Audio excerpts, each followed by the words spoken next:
15절에서 24절을 비롯한 여호수아 4장의 내용은 여호수아를 리더로 해서 이스라엘 백성들이 가나안 땅으로 들어가기 직전의 상황입니다.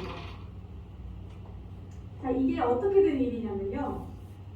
맨 처음에 아주 먼 옛날에 창세기에서 하나님께서 아브라함과 약속을 맺으셨어요. 뭐라고 하셨냐면 하나님께서 아브라함에게 내가 너에게 땅을 주고 민족을 주고 나라를 세우게 할 거야 라고 하나님께서 약속을 하셨어요.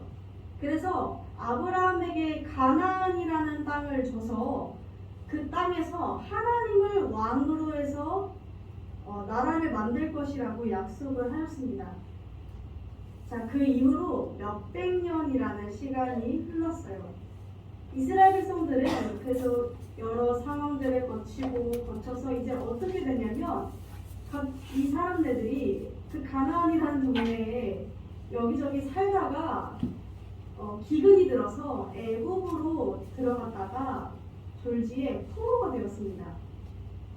그래서 우리 그 기억나세요? 모세 처음 불렀을 때 이스라엘 백성들이 애굽 나라에 포로로 잡혀 있게 되잖아요, 그렇죠? 그래서 이스라엘 백성들이 애굽이라는 나라에 포로로 잡혀 있던 하나님께서 아브라함에게 약속하신 그 시간과는 몇백 년이 지난 이후에 그렇게 포로로 잡혀 있었을 때 하나님께서는 여전히 이스라엘 백성들에게 나라를 세우게 하시고 큰 민족을 이루게 하신다는 그 약속을 잊지 않으셨어요.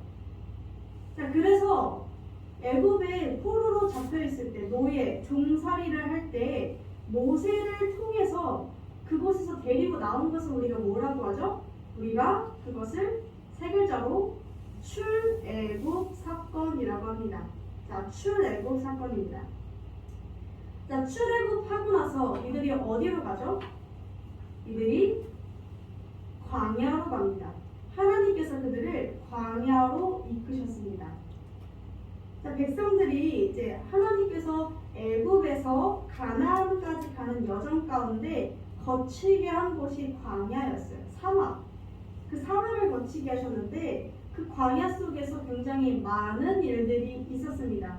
우리 흔히 알고 있는 홍해 바다를 건넌 일과 또 구름 기둥과 불 기둥 사건, 또는 마라의 쓴 물이 달게 변했던 것과 만나를 주신 일, 또 고기 먹고 싶다 했더니 메추라기를 보내주신 일 같은 여러 기적들을 통해서 하나님께서는 이스라엘 백성과 함께 하셨습니다. 자, 그리고 어느덧 시간이 또 지나서 이제 리더가 모세가 나이가 들어서 모세에서 여호수아로 바톤 터치가 되었습니다. 그리고 이제 어떤 상황이냐면요, 가나안 땅에 들어가기 직전의 상황이에요. 이제 거의 다 왔어요. 이렇게까지만 앞둔 상황인데, 그래서 여호수아서에서 보면은 여호수아가 바톤을 받아서 이야기가 시작이 됩니다. 자, 여호수아 3장, 이 전장에서는 어떤 내용이 나왔냐면 우리 전에 한번 다뤘었는데 요단강을, 우리 요단강 아시죠? 요단강. 그 요단강을 홍해 때처럼 하나님께서 한 번 더 건너게 하셨습니다. 물이 갈라지게 하셨고 그 강 가운데로 마른 땅을 걷게 하셨다는 것입니다. 그리고 오늘 본문은 어떠냐면 하나님께서 요단강을 건너게 하신 그 사건을 기념하라라고 하셔서 이스라엘 백성들이 하나님의 역사, 그 은혜를 기념하는 내용을 담고 있습니다.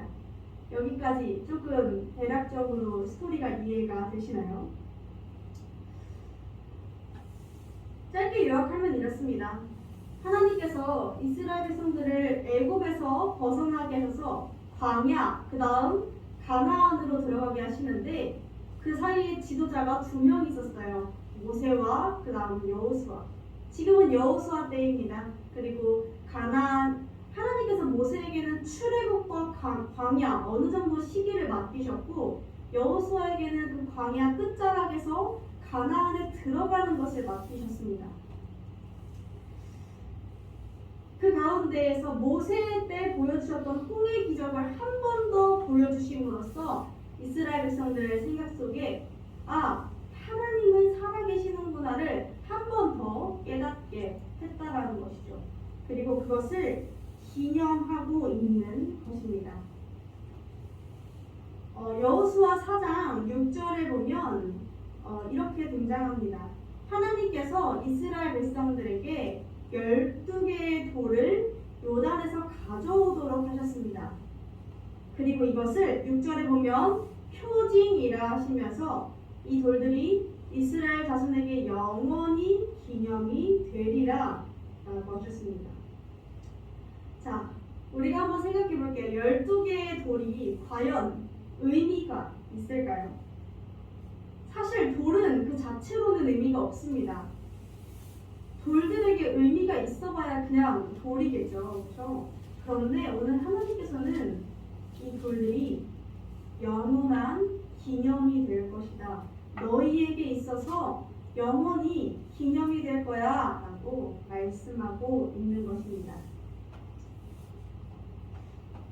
자, 이렇듯 성경 속에서는 종종 하나님을 기념하는 것, 절기를 지키는 것, 하나님을 기억하는 것에 대한 부분을 중요하게 여기곤 합니다. 그러니까 하나님과의 기념일을 굉장히 중요하게 생각한다는 것이죠. 그래서 우리도 역시 하나님과의 기념일을 굉장히 중요하게 여기는 사람들이에요. 그래서 우리는 무엇을 하죠? 주일 예배를 드립니다. 또 성찬을 드립니다. 또 곧 다가올 부활절 예배를, 그 절기를 지킵니다. 또 고난주간이라는 시간을 보냅니다.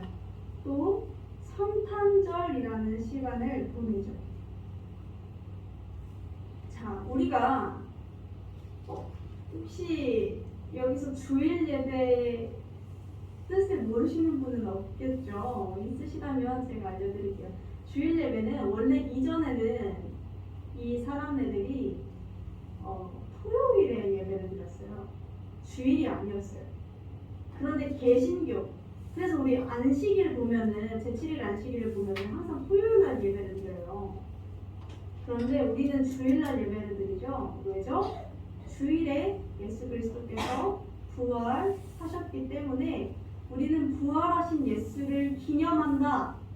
부활하신 예수를 함께 모여 예배한다 라고 해서 매주 주일마다 부활하신 예수를 기념하고 있는 것입니다.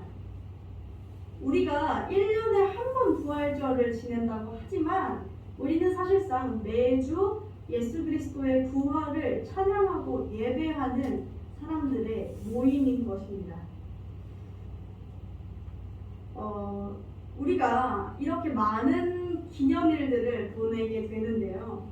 이 시간 저와 여러분이 본문의 말씀을 살펴보면서 우리가 하나님을 기념하는 것에 있어서 그냥 주일 지키라고 하셨으니까 목사님이 교회의 전통이니까 교회의 행사니까 개신교 사람들은 주일 성수 지켜야 된다던데 성찬도 해야 된다던데 어느 순간 지나면 세례도 받아야 된다던데 라는 것이 아니라 우리가 왜 하나님을 기념해야 하는지, 어떻게 무엇을 기념해야 하는지 우리가 본문 말씀을 통해서 함께 나누게 되기를 소망합니다. 오늘 혹시 제가 혼자 얘기하고 있어서 그런데 말이 빠르진 않겠죠? 굉장히 부끄럽습니다. 자, 오늘 본문의 내용은 이렇게 시작합니다. 우리 성도님들께서 15절을 함께, 15절에서 16절을 함께 합독해서 읽어주시길 바랍니다. 시작. 저도 읽겠습니다. 여호와께서 여호수아에게 말씀하여 이르시되 증거궤를 맨 제사장들에게 명령하라. 아멘. 자, 본문의 내용은 이렇게 시작합니다. 여호와께서 여호수아에게 말씀하여 이르시되 제사장들에게 명령해서 요단강에서 올라오게 그러냐면 요단강을 3장에서 건넜어요. 그쵸? 어떻게 건넜죠? 하나님께서 바다를, 그 강을 가르셔서 마른 땅 가운데로 이들이 걸어서 그 길을 통과했다라는 것입니다. 자, 그런데 이게 갈 때도 순서가 있잖아요.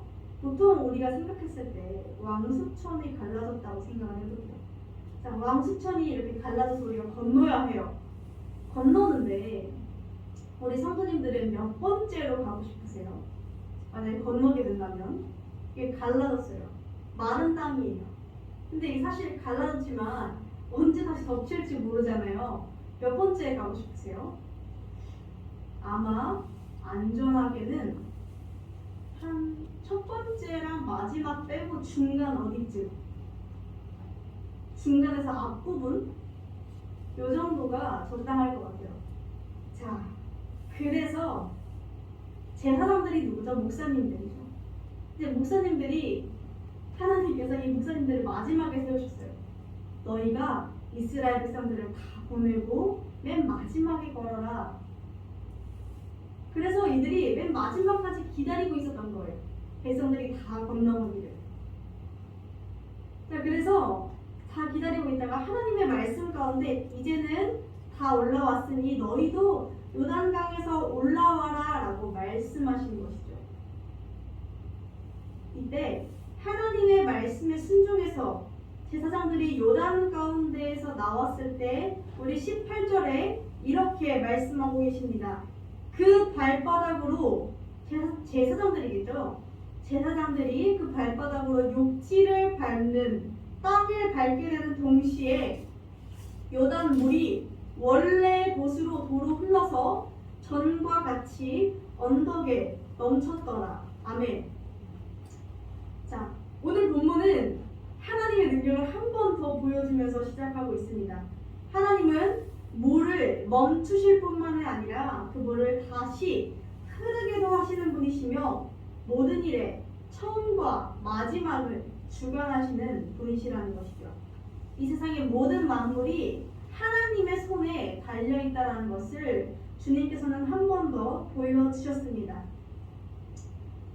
여호수아랑 이스라엘 백성들은 차마 그 사람이 건널 수 없는 요단 강에서부터 자신을 건지신 여호와 하나님을 온몸으로 체험했습니다. 그들은 아마 깨달았을 거예요. 그 광야의 시간들, 불기둥과 구름기둥, 만나와 메추라기, 배고프면 먹을 것을 주시고 목마르면 물을 주시고 추울까봐 불기둥으로 덮어주시고 더울까봐 구름기둥으로 덮어주시고 홍해를 갈라주셨던, 또 요단강을 갈라주시고 다시 물을 흐르게 하신 그 주님을 보면서 자신들에게 건널 수 없는, 차마 이겨낼 수 없었던 그 요단을 허락하신 하나님의 능력 앞에서 이들은 하나님은 살아계시는구나. 우리를 살리실 분도 죽이실 분도 오직 하나님뿐이겠구나 라는 것을 깨달았을 것입니다.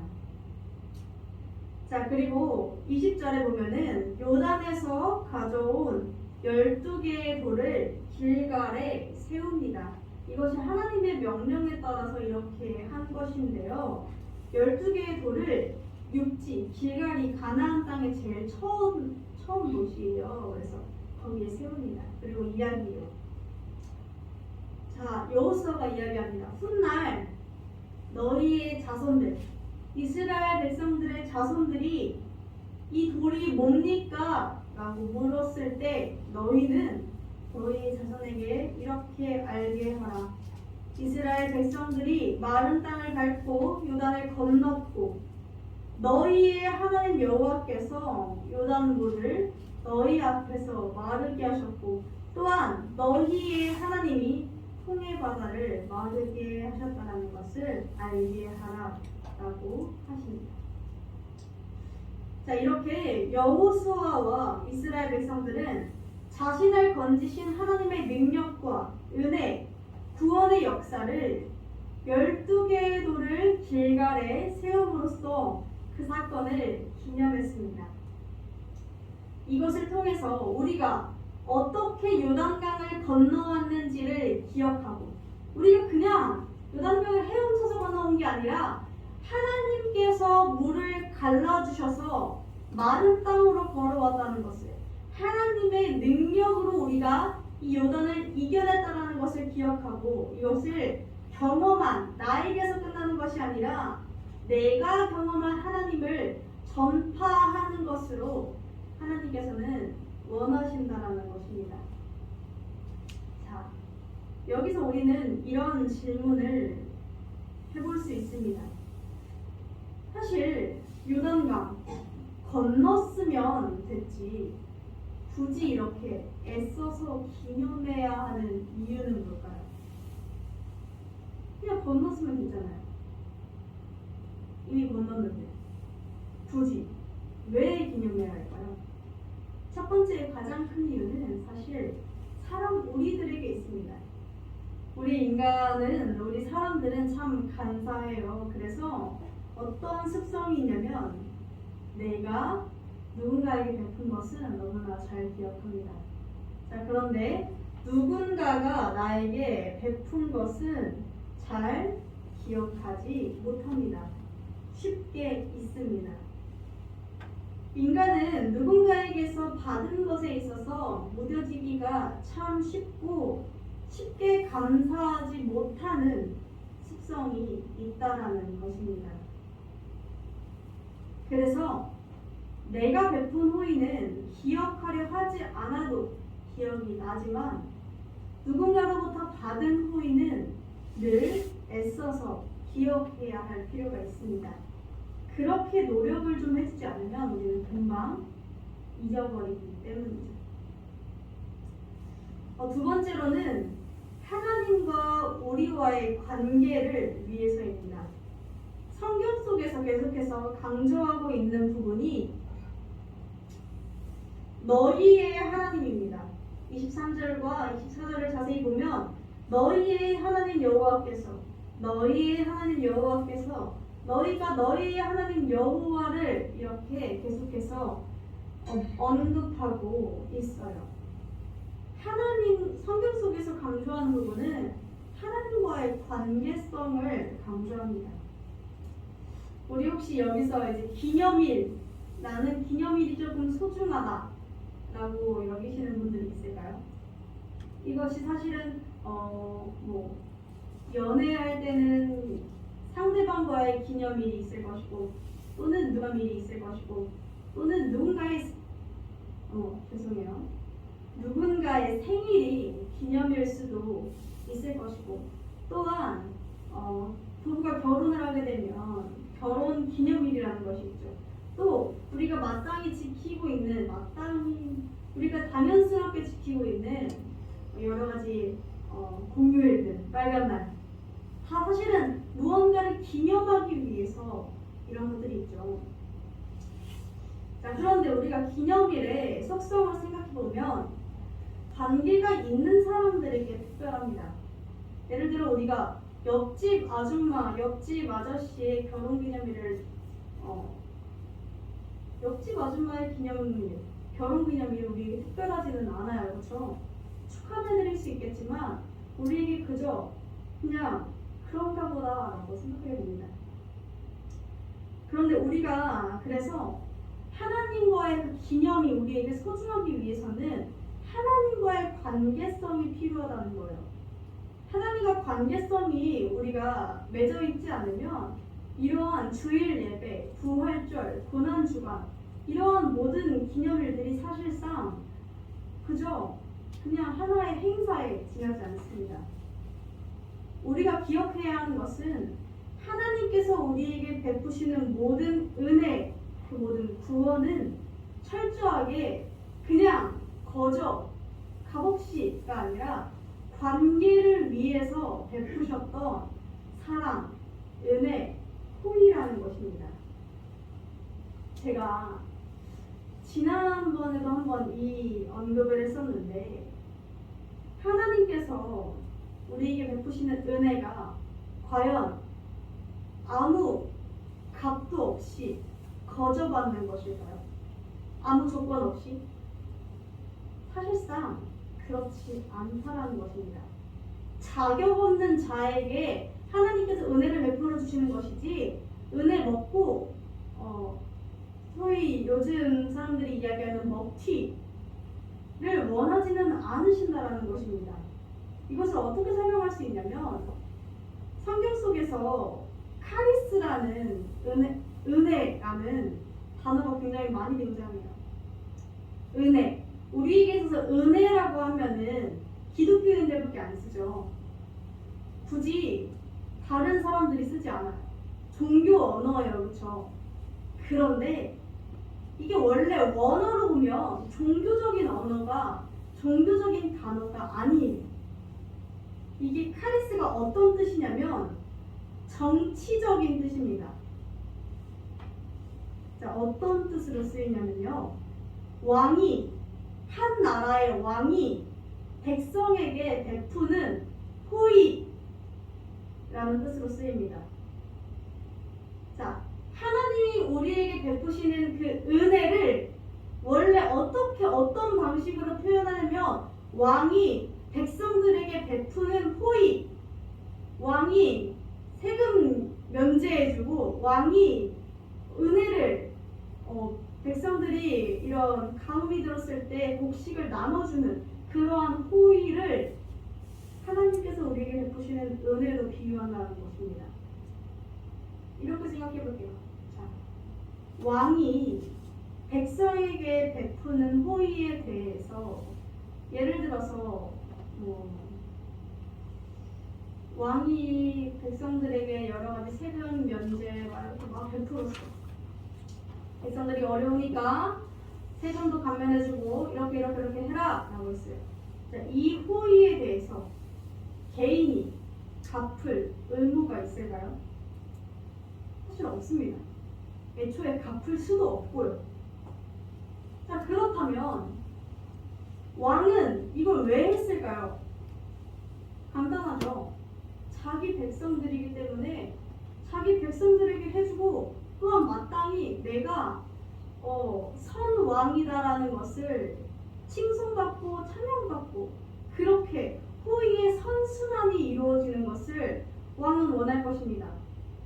백성들이 예를 들어 이렇게 다 받아먹고 나서 다른 옆 동네 나라가가지고 나는 우리 왕 별로고 저쪽 왕이 마음에 들어 라고 간다면 그것은 왕이 원하는 태도가 아니라는 것이죠. 왕이 호의를 베풀었을 때 백성들이 가져야 하는 자세는요, 가장 올바른 자세는 왕을 찬양하는 것입니다. 우리 왕 최고야.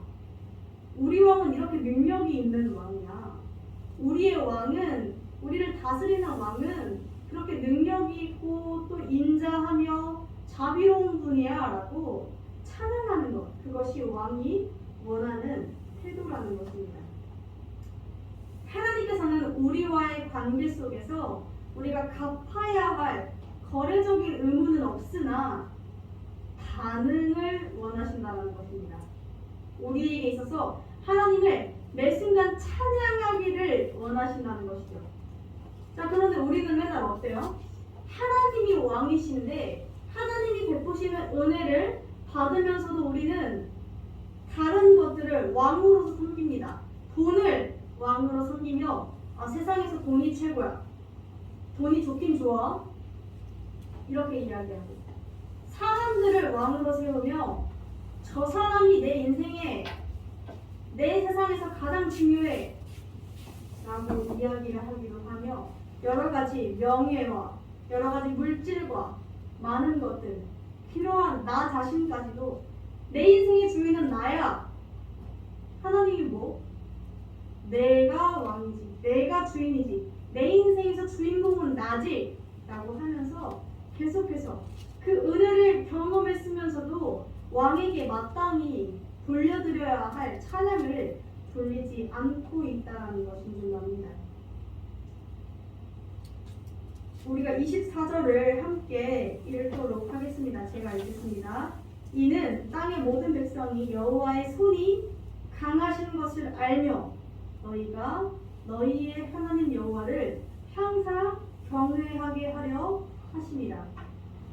우리는 이런 기념을 통해서 여호와의 손이 강하신 것을 알고 매 순간 우리의 하나님 여호와를 경외하고 찬양하고 사모하고 사랑해야 할 마땅한 그러한 이유가 있다라는 것이 분명합니다.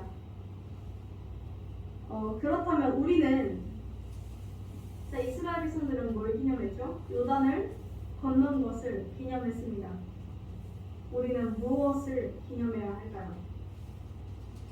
첫 번째는 우리에게 허락하신 요단들을 기억해야 합니다. 하나님께서 나에게 일하신 것들, 하나님께서 나에게 베푸신 일들, 할 수 없을 것 같던 상황 가운데에서 길을 열어주시고 마지막까지 책임져 주신 요단의 일들이 현재 우리의 삶 속에서도 존재한다라는 것입니다.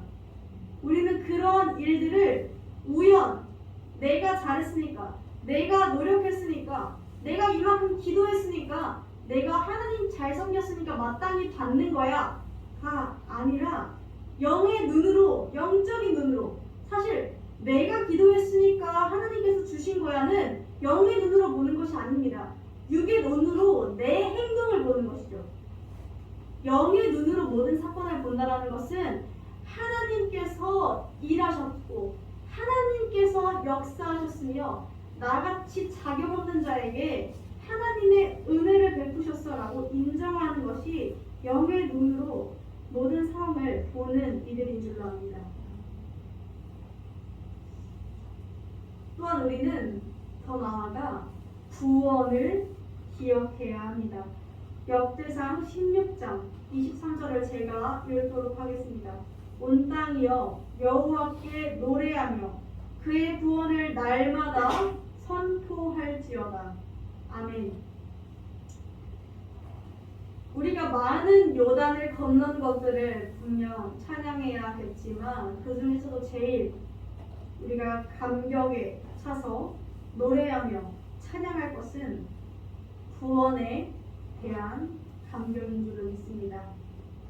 예수 그리스도께서는 자신의 몸을 던져서 찢어서 우리를 죽음으로부터 건져내셨습니다. 이 사실을 믿으십니까? 아멘이라는 소리가 들려야 하는데 들리지가 않네요.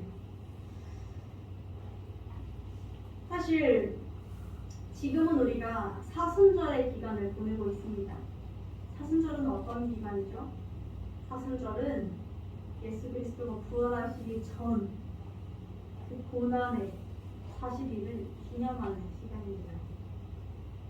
우리가 각자 구원에 대해서 객관적으로 머리로 알 때가 분명히 있습니다.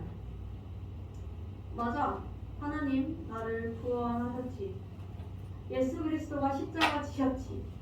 그러나 우리가 이것이 어느 때인가 언제인가 반드시 나의 주관적인 경험으로 맞아, 예수 그리스도는 살아계셔라는 개인적인 간증으로 변하는 때가 찾아옵니다. 사실 이것은 한순간일 수도 있을 것이고 서서히 스며들듯 젖어들듯 예수를 알게 되시는 분들도 있을 것이라 생각이 듭니다. 우리는 중요한 것은 이거예요. 하나님을 한순간에 알게 되었든 또 여러 순간에 젖어들듯이 알게 되었든 간에 우리는 그 순간에 멈추는 것이 아니라 과거의 한순간, 이렇게 제가 이런 질문하면 이렇게 대답하시는 분들이 있어요. 제가 예를 들어서 하나님을 언제 만나셨습니까? 하나님을 인격적으로 만나실 때가 언제입니까? 라고 물으면 사실 대부분 이렇게 대답하십니다. 혹시 지금 성도님들 가운데 제가 질문 드려볼게요. 하나님을 내 하나님으로 만나신 적이 언제십니까? 라고 물으면 아마 우리가 모두 마음속에 나는 한 10년 전에 라고 한 5년 전쯤 그때가 그랬었던 것 같아 라고 떠올리시는 분들이 많아요. 그런데 사실 이 질문부터 잘못됐어요. 하나님은 그 한순간에 만난 하나님으로부터 시작해서 계속적으로 관계를 가지며 만나며 손을 붙잡으며 동행하는 것이기에 매일 만나야 합니다.